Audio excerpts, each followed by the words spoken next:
10.8 is about the equations of circles. This is kind of an introduction, very basic equations of circles and the standard form. So the standard form for an equation of a circle looks like this: x minus h squared plus y minus k squared equals r squared. When we set it up in this standard form, the center is the opposite of this number, is your x value. So the guy with the x, we take the opposite, and that's your x value. The guy with the y, we take the opposite, and that's your y value. And then your radius of your circle is r, which comes from here. So we take the square root of this guy to get your radius. So let's start very basic. Write an equation of each circle. So the center is -2, 4, and it has a radius of 2. So we set up our equation, x minus my x value. So we always flip the sign of this, so it becomes +2 squared plus y minus my y value, so that would be -4. We flip the sign, makes it negative, squared, equals my radius squared. So if my radius is 2, 2 squared is 4. And that's all you have to do. Number 2 says the center's at the origin, which is of course 0, 0. So we do x minus 0 squared plus y minus 0 squared equals, be careful with this, the diameter is 6, which means the radius equals 3. Divide that by 2.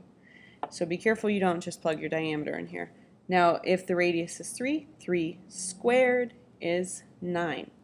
Now anytime we have any zeros in our equation, we want to go ahead and simplify this. So x minus 0 is still going to just be x squared.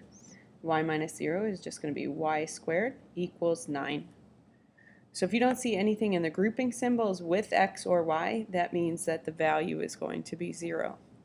We can go the other direction where we're given an equation. We find the center and the radius, and then we can graph it on our graph here. So when we're finding our center, remember we want to do the opposite of each of these numbers. So the center would be not +2 but -2. The opposite of this would be +3. And we have to take the square root of this because this is r squared. So if we just want the radius, we need to take the square root of that, which is going to give us 4 units. So we plot the center, -2, 1, 2, 3. And we want to do the radius of 4. So the best way to do this is to do 4 in each of the vertical and horizontal directions. So 4 to the right, plot a point, 4 up, 4 to the left, 4 down, and then just do your very best to connect this so it looks like a circle. Now once you graph it, you need to label your center, -2, 3, and then draw a radius somewhere and put your unit on it, 4 units. Number 4, I want you all to try that first. So take a couple minutes, go ahead and try that. You want to identify what your center is, and you want to identify what your radius will be,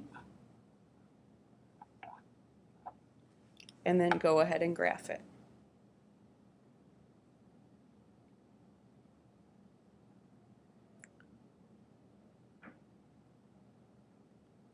We'll push pause on the video right now so the students can finish this work or this problem before we check it. Okay, once everybody's done, let's go ahead and check it and see how we did. So we're going to take the opposite of this value, which gives us -5, the opposite of this value, which is +2, and we want to take the square root of that, so we get a radius of 3. So we plot -5, 1, 2, 3, 4, 5, go up 2. Now from there, we're going to go off the graph slightly. The radius is 3, so we go 3 to the right, 3 up, 3 to the left, sorry about that, and 3 down. Sketch your circle. Draw your radius somewhere and put a 3 on it, and label your center. Okay, so these are the 2 easy things we can do. We can write an equation given the information, or if we're given an equation, we can find the center and the radius. Now, let me just throw one more thing out there. If this is a number like, say, 18, let's say that was 18, and you had to take the square root of that to find the radius, we would simply take the square root of 18, and it would give us 4.24. So if you were doing your center, you would just go 4 and a little bit more units to the right, 4 units and a little bit more up, 4 units and a little bit more left, 4 units and a little more down. So if the number here is not a perfect square, you just use your square root button, find the decimal, and then just estimate where that would be in all directions. And then when you label your radius, you could just put radical 18 on it so that it would be accurate. Okay, or you can break down the radical, which is going to be 3 radical 2. Okay. The other thing we can do, write equations given other information. So 6 says, write an equation of the circle whose diameter has these endpoints. The best thing to do here is to sketch it. It has one endpoint at 2, -2. So here's one endpoint. The other endpoint is at -2, +2. And so this is my diameter. So from here to here is my diameter. So that means the circle looks something like this. Okay. We need 2 things to be able to write an equation. We need the center, and we need to figure out what the radius is. So what's going to be easier to find? That, I guess, depends on who you are. But if we want to find the center, we just need to find the midpoint of this diameter. So to find the center, we want to use the midpoint formula. And just a reminder, that's x plus x over 2, y plus y over 2. That's going to be your midpoint. So if we find the midpoint here, we get 2 plus -2 over 2. That's our x value. And -2 plus 2 over 2. Now this one's obvious, but they're not always going to be that easy. We end up getting 0, 0. So our center is going to be 0, 0. The other thing we need is our radius. There are 2 ways you can find the radius. You could find the length of this entire diameter and then divide it by 2. Or, since we already know what point this is right here, we could just do the distance of the radius. So we're going to go with that. So we just want to use the distance formula from the center to one of these points. And it's totally up to you which point you use. I'm going to use the first one just because it's written first. So the distance formula, let's remind you, is y minus y squared plus x minus x squared. And these can be flip-flopped, so it doesn't matter what order you do them in. I think I did x first. So we'll go ahead and do x first. So we've got 2 plus a -2 squared plus -2 minus 2 squared. I messed that up. 2 minus a -2 makes that positive. Just one positive, sorry. So 2 minus a -2 makes that plus, and -2 minus 2. Now 2 plus 2 is 4. 4 squared is 16. -2 plus -2. What did I just do? Oh, I did the distance here. We'll go ahead and do that. Then here we get -4, and -4 squared is also 16. We get the square root of 32.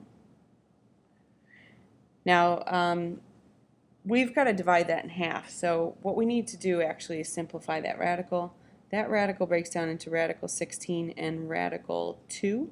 So that really gives us 4 radical 2. Now, I did the distance of the whole thing. So that's not going to be the radius, that would be the diameter. We're going to have to split that in half. So that gives us 2 radical 2. It would be easier to go from the center to one of these points, which is what I meant to do, but this will also work. I'll show you on the other one, just from the center. So here's my center. Here's my radius. The last thing we need to do is write an equation. So we got x minus 0 squared plus y minus 0 squared equals 2 radical 2 squared. We have to square that. So we've got x squared plus y squared. And when we square that, remember, we square the outside to get 4, multiply it by the inside to get 8. 4 times 2 is 8. And there is our final equation of this situation. Let's look at the last one, number 7. Write an equation of a circle whose center is negative 6, 5 and has a point on the circle negative 10, 5. So this time we're giving you the center and there's a point on the circle which is negative 10, 5. You can just randomly draw that. It doesn't have to be exact.